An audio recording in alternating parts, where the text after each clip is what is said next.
Hey guys, this is Mike Goble coming from the lovely Nightcap Cafe in Pilsen. We're here with up-and-coming rapper Essie.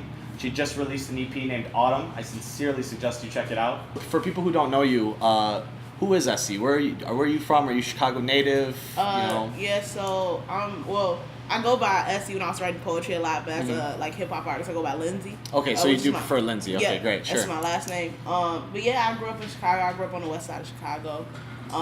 And like west side, then I was like up north for like it's west side, north side. So it's like a lot of both.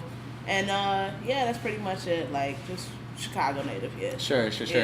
You mentioned the poetry. I know that we met through poetry. Is that how you started getting into rap? Was it always rap? Was it always poetry first? Well, like when I was younger, it's funny because I was thinking about it the other day. When I was younger, like I used to rap a lot. And like, but I was like, it was very simple raps, and it was like, because I was like reading a lot of Dr. Seuss, you know. It was like a book. I don't think it was actually by Dr. Seuss, but it was like this book called The King's Beard, and I used to read that a lot because I just liked the way it sounded. And then like after like Dr. Seuss, I was like into like Twister, you know, nice, like Kanye West. It's a little bit of a hard switch, but just a touch. So like I would like, I don't know, like poetry and hip hop has always been like mesh for me. But it's like when I was younger, I was rapping like very with my brother in like the living room, and then when I got to high school, I did a poetry competition called Louder Than a Bomb. Gotcha. And so then I started writing poetry more because at first, like when I got into high school, obviously nobody knows what they're doing, not even in college. But when I got into high school, like I was playing basketball, and then like because a lot of like felt like not so confident in my ability as a basketball player, not a lot of homophobic like stuff at my school, I kind of like steered away from it. And so I got more back into writing like the poetry, and then when I was in those competitions, it just felt good, and I just remember like my love for writing. And so when I was Young Chicago Artists actually runs Louder Than a Bomb, so I've been like with that community for a while and just growing in that community, and like I knew I always like when I heard like the College Dropout for the first time, like I knew it was always like I knew it was hip hop purely and poetry that I always wanted to do, no matter which way it came. So. Yeah, I think the College Dropout is such a touchstone for a lot of people in Chicago. I know that's one of the first rap albums I heard all the way through, top to bottom. Played it till the CD burned out. Like, so you just released this EP, Autumn.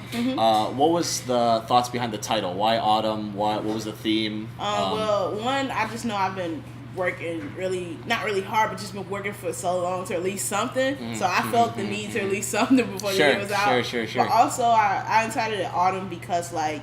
One, I was born in fall, and it's like it's my favorite season out of everything. Like people hate like when it rains, niggas snow, and but like I love it. It's just like I don't know. It feels like a time to be reborn for me. Like also because when I was younger, also when everybody was younger, school would start in the autumn, and everything would start over. It felt like that was excitement. It felt like when I was a kid, and even now, it doesn't feel like January is the beginning of the year for me. It always feels like the beginning of the year starts at autumn.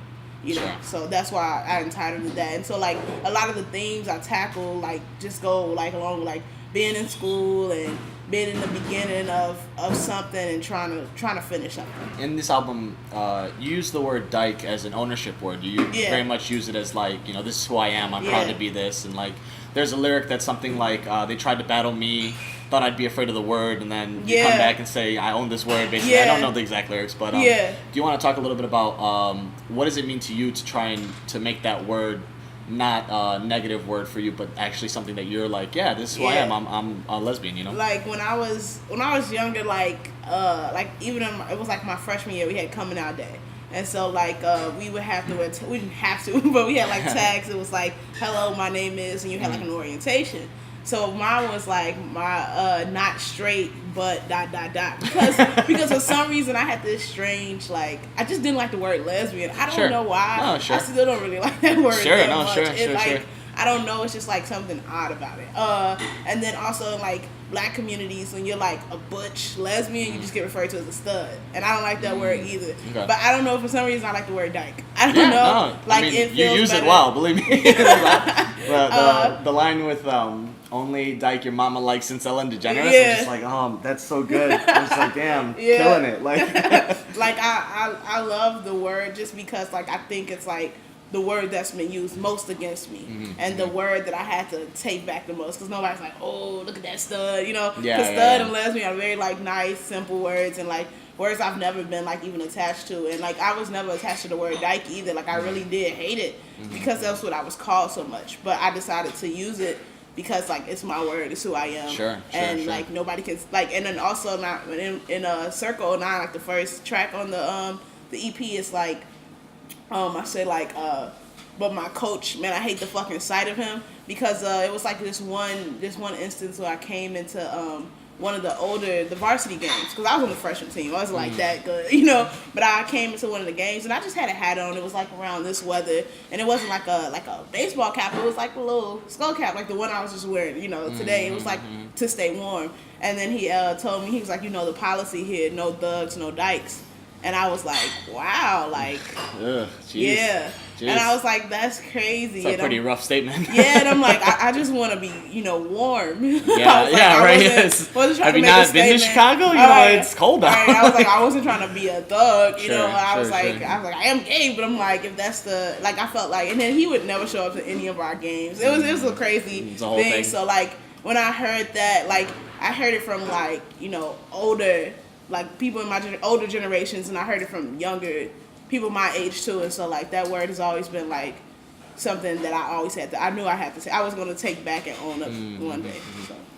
So. Do you have any lyrics that are your favorite from the EP? Things that stick out to you, or ones that you wrote and you were like, you mentioned the only document I'm like since Ellen DeGeneres. Yeah. A lot of things, like the way I write, I don't even actually write. So a lot of things just in my head. So like that line I actually penned like penned in my head like 2 years ago. Sure. And I attached it to other lyrics I wrote at a different time. But some of my favorites is like the dyke since grade 6, dyke since age 6. Yeah. I love that line, just the way it flows.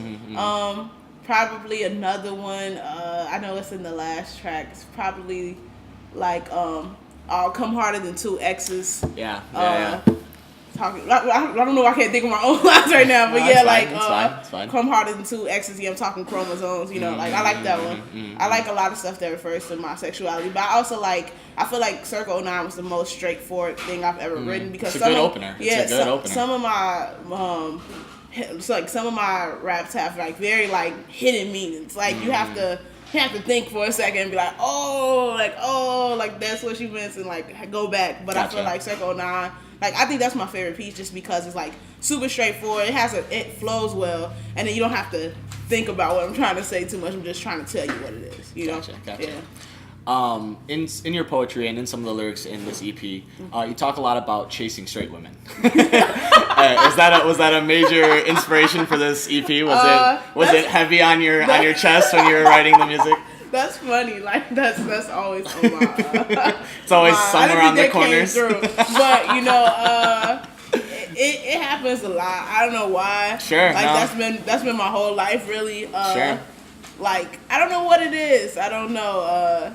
Unattainability, something about the chase. Nah, yeah. I can get that. I can see that. It might be. Yeah. It's just like. But I feel an attraction to I think confused people. I think that might be it. Yeah, no, I can see that. But yeah, I can see that. That's just who I am. Like I really don't want to be like that. Of course. But it comes out like that. It's nothing really that I want to like be like, yeah, that's what I do. It's not like that's the deal. But it just happens.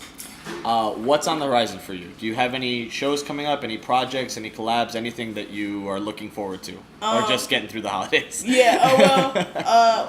Earlier this year, the very beginning of this year, February, I dropped a cypher. And so I'm trying to do another cypher coming up soon. I'm not sure if it'll still be like an all-woman cypher or a little bit mixed. But yeah, I know like I'm doing a lot of stuff with Brittany Carter. She was in the cypher. Okay. And as far as performances, they're mixed and scattered. Not too many set dates. Like, you know, people are like, oh, perform here, perform there. Sure. So I don't have like a lot of set dates for performances, so I can't give you like an exact date. No, of course. But I'm working on, like I said, the cypher, and I'm also working on another project. So that's awesome. Yeah. That's really good. Where can people find you online? You can go like SoundCloud / last name Lin-Z, like Lin-Z. And then also everything like SoundCloud, Facebook, Twitter, last name Lin-Z. Last name Lin-Z, is it correct? Yep. Awesome. Well, thank you very much. Rapper, Lin-Z, poet, Essie, thank you for joining us today. No problem, thank you. We're going to play Circle 09 for you to hear. Please check her out online. And as always, check out the content on rootjets.com. Thanks again. Yeah. Been working 10-hour days just to pay rent. Renting out the renovated basement. Raised in West Side where the bullets say when. Praying from 82 to the Blue Line station. Selective enrollment. Native, I hate it. And for some fucking reason, yo, my mama think I made it. Dyke since grade 6. Dyke since age 6. Dyke since diapers fucking phased.